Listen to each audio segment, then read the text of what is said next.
There will be a vote on Boris on Monday in the House of Commons, and undoubtedly there'll be lots of people abstaining, because if they vote against Boris, then the Boris supporters in their electorate might snub them at the next election. The activists in the Conservative Party are often very pro-Boris, and if they don't vote against Boris, then the wider electorate may snub them. So I'm sure there's a lot of Conservatives very worried about what to do on Monday evening. At the same time, this situation is now put behind them, and Rishi Sunak should be able to govern with a freedom he hasn't so far felt. He should get rid of the last vestiges of Doris and Mog and Andrea Jenkins and the like. They should all go. Fabricant, they should all go. If I were Rees-Mogg, I'm not going to be Rees-Mogg, if I were Rishi Sunak, I would have a clear-out, not unlike Boris's clear-out before the 2019 election. It's the only way forward. And he can't be governing with snipers on his benches. I don't think he's going to succeed. I don't think he's going to get an election in his favour in the next, at the general election, whenever that is, 18 months' time or whatever.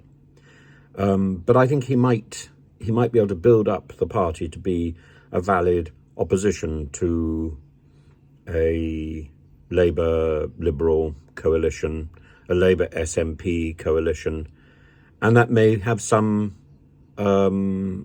value in pushing our country forward into the next age. So far, we're struggling responding to events, and we're responding badly. I think if Rishi Sunak really wants to define the next period, he would get rid of Suella Braverman as well and put somebody of sense in the Department of Digital Culture, Media and Sport.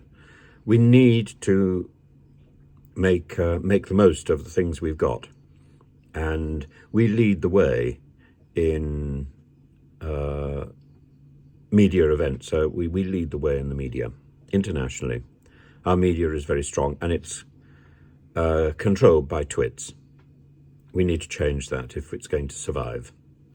And at the same time, we need to reaffirm our standing on the world stage.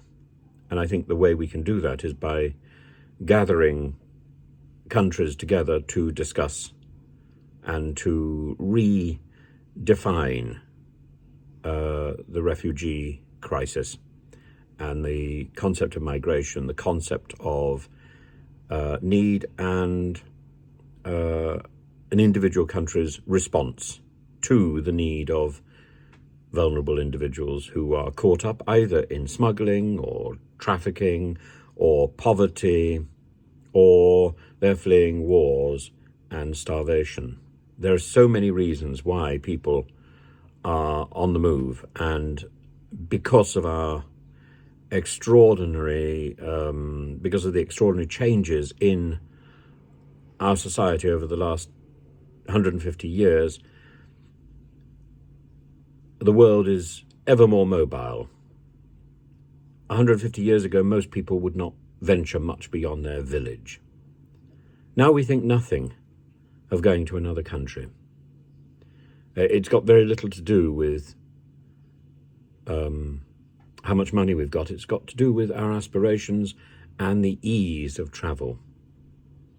And it's very difficult to put that genie back in the bottle. So we need a better way of dealing with this. At the Second World War, many people who were drafted into the armies had never been abroad.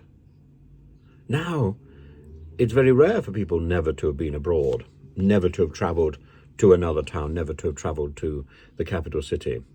Wherever we are, people travel. And people expect to travel. We cannot change that.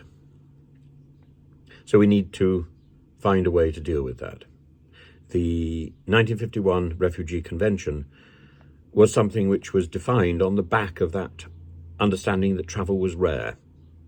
Now travel is common, and we need to deal with it, and we need a new approach.